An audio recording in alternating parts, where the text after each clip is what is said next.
Irmãos da paz do Senhor, essa aula tem caráter experimental. Vamos tentar fazer assim para que a gente possa manter o nosso discipulado, não é mesmo? Nunca fiz isso e tenho certeza que os irmãos nunca ouviram aula assim. Mas vou fazer o possível para passar o que eu aprendi de forma entendível. A nossa lição desta escola bíblica é a lição número 12, sendo um discípulo de Jesus. Nós vamos explicitar a metáfora da videira, explicando seu sentido, incentivar a aplicabilidade prática dos conceitos da metáfora da videira e recordar o valor do novo mandamento como algo que caracteriza e identifica o discípulo de Cristo. Esses são os nossos objetivos. O texto bíblico base, pegue sua Bíblia, nos acompanhe. Você que tem a lição bíblica, nos acompanhe. Está lá no Evangelho de João, capítulo 15, do versículo 1 ao versículo 11. João 15, do 1 ao 11, que diz assim. Eu vou ler só alguns trechos para que a gente possa deixá-la um pouquinho mais dinâmica. Versículo 2 diz: toda vara que em mim não dá fruto, o Pai a tira e limpa toda aquela que dá fruto, para que dê ainda mais fruto. Vós já estáis limpos pela palavra que vos tenho falado. Estai em mim e eu em vós. Como a vara de si mesmo não pode dar fruto, se não estiver na videira, assim também vós, se não estiverdes em mim. Então nós só damos frutos quando estamos em Jesus Cristo de Nazaré. O versículo 10 diz assim: se guardardes os meus mandamentos, permanecereis no meu amor, do mesmo modo que eu tenho guardado os mandamentos de meu Pai e permaneço no seu amor. Então é de fundamental importância que nós guardemos essa palavra no nosso coração. É fundamental, assim como Jesus Cristo guardou toda a palavra, a nós é exigido também, semelhantemente como ele, guardarmos toda a palavra. Irmãos,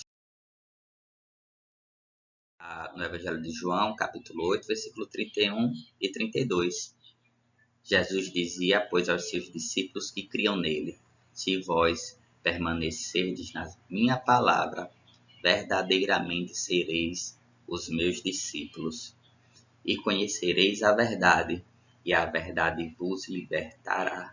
É a verdade que liberta, e não outra coisa. Para seguir Jesus é necessário de pronto que se tenha fé, pois ele não modula seu discurso para que as pessoas possam tê-lo em alta conta. O mundo, ele não se adequa ao Evangelho, muito menos a igreja deve se adequar ao mundo. Não, Jesus ele não adequa o seu discurso para nenhum tipo de público. O Evangelho ele não pode se adequar à sociedade, pelo contrário. Nós que devemos nos renovar, nos transformar, para que assim a gente possa permanecer na palavra dele. Nem ilude os seus seguidores com a ideia de que eles obterão alguma vantagem imediata ou material por segui-lo, não. A promessa que Jesus nos deu é de vida eterna nele. Essa é a promessa. É claro que o Senhor não vai permitir que os seus santos passem nenhum tipo de necessidade na terra. É uma promessa de Jesus Cristo para nós não nos preocuparmos com comida, bebida, porque todas essas coisas Deus, eles acrescentará em nossa vida. Deus acrescentará em nossa vida. Nós devemos nos preocupar em praticar e viver a justiça de Deus. Isso sim, buscar a sua justiça. Glória a Deus. Bem, permanecendo em Cristo e produzindo o fruto do amor. A metáfora da videira. A videira e a uva são produtos essenciais na culinária e gastronomia judaica. Porque, ainda que a videira não floresça, nem haja fruto na vide, todavia eu me alegrarei no Senhor, exultarei no Deus da minha salvação. Está lá em Abacuque 3. A videira ela é símbolo de prosperidade. Ela faz parte da cultura judaica. Ela faz parte da gastronomia judaica. É por isso que Jesus usa a videira e a uva para poder usar a videira e a uva como uma figura de linguagem para ensinar uma verdade do reino de Deus. Era um produto conhecido do povo de Israel naquela época. Por isso, da metáfora da videira. Por isso da videira, porque era um produto comum naquela época. O pai é o lavrador. Toda boa planta precisa de cuidados, verdadeiramente. Se você quer que uma planta cresça, você precisa cuidar da planta. Se você quer que seu jardim fique sempre verde, você precisa cuidar do seu jardim. Da mesma forma, Deus cuida de nós. A única coisa que cresce sem cuidado em uma lavoura ou uma plantação é a erva daninha.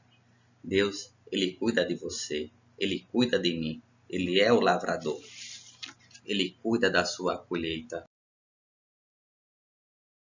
Nós, discípulos, somos os ramos. Estamos em Cristo, recebendo todos os nutrientes de sua seiva e ainda recebemos os cuidados do lavrador, Pai.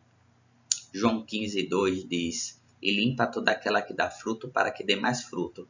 Deus vai moldando aquele que se dispõe a servi-lo de uma forma que Deus possa usá-lo cada vez mais. Deus vai aperfeiçoando os dons que Ele dá ao seu servo. Ele vai permitindo que o seu servo cresça na graça e no conhecimento para que possa dar mais fruto no reino de Deus. E vai limpando, vai moldando, como o oleiro vai moldando o vaso de acordo com a sua vontade. Deus vai limpando todo aquele ramo que dá fruto. Aquele que não dá fruto, a gente vai lá para João 15:6. Toda vara em mim que não der fruto, ela será arrancada, lançada fora e vai secar. E vão colher e vão lançar no fogo e arderá. Então nós, crentes, temos que dar fruto em Jesus Cristo de Nazaré. Para crescer na graça, nós precisamos dar fruto para que a gente não seja arrancado da videira. Sendo arrancado, secaremos e seremos lançados no fogo. Haviam ramos originais. Esses ramos originais não aceitaram Jesus Cristo. Eles foram arrancados. Nós somos ramos que fomos enxertados na videira. Nós fomos enxertados na videira. E se Deus, ele não aliviou, ele não aliviou nem os ramos originais, quem dera a nós que fomos enxertados. Ele também não nos poupará. Por isso é que devemos estar na palavra de Jesus. É por isso que devemos dar frutos em Jesus. Glória a Deus. Vivendo para a glória de Deus. O significado da metáfora. Nós somos quem damos frutos. A fruta não brota nem nasce do tronco, mas sim dos ramos. Nas extremidades das varas, numa videira, as uvas elas não brotam dos ramos, mas das extremidades das varas. O tronco jamais é cortado, e sim os ramos são podados. O Pai trata-nos diretamente quando estamos em Jesus. Como assim? Nós estamos em Jesus. O Pai, ele trata conosco particularmente. Particularmente. É dessa forma que Deus trata comigo e com você. Uma forma individual. Por quê? Porque nós estamos enxertados na videira. E a petição do discípulo.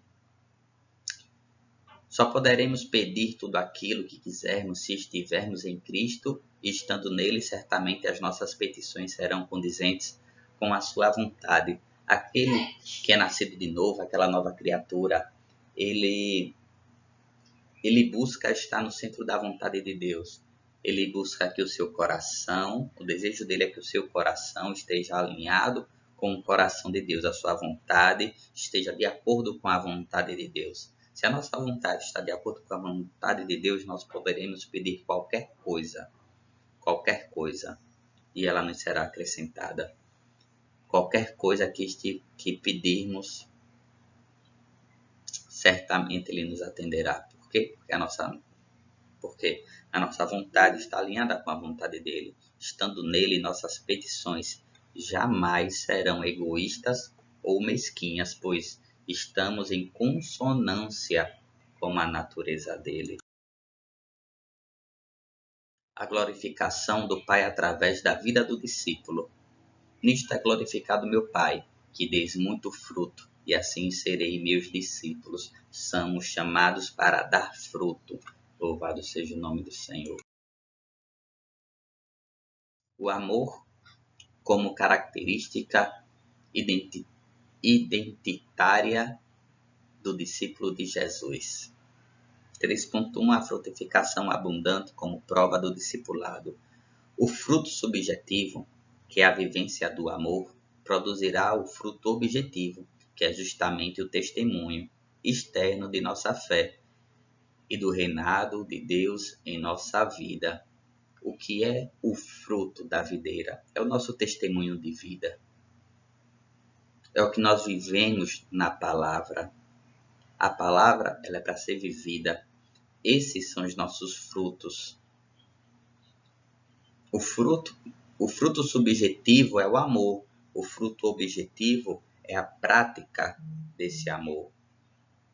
A marca identitária é também a prova definitiva. Devemos permanecer nos seus mandamentos.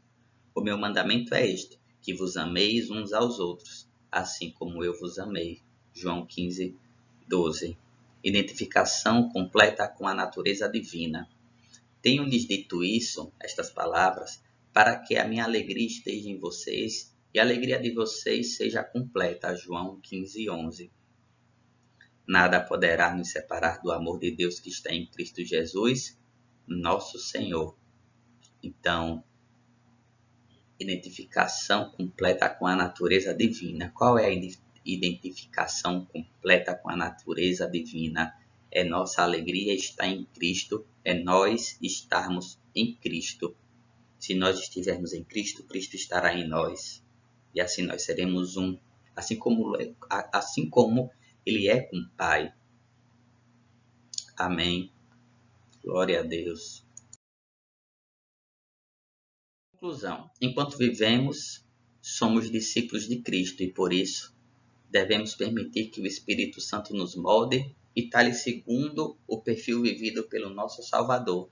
Nossa vida tem que ser um reflexo da vida de Cristo. Nós devemos ser seguidores de Cristo. Um discípulo não é um aprendiz. Um discípulo é aquele que vive a prática que aprendeu.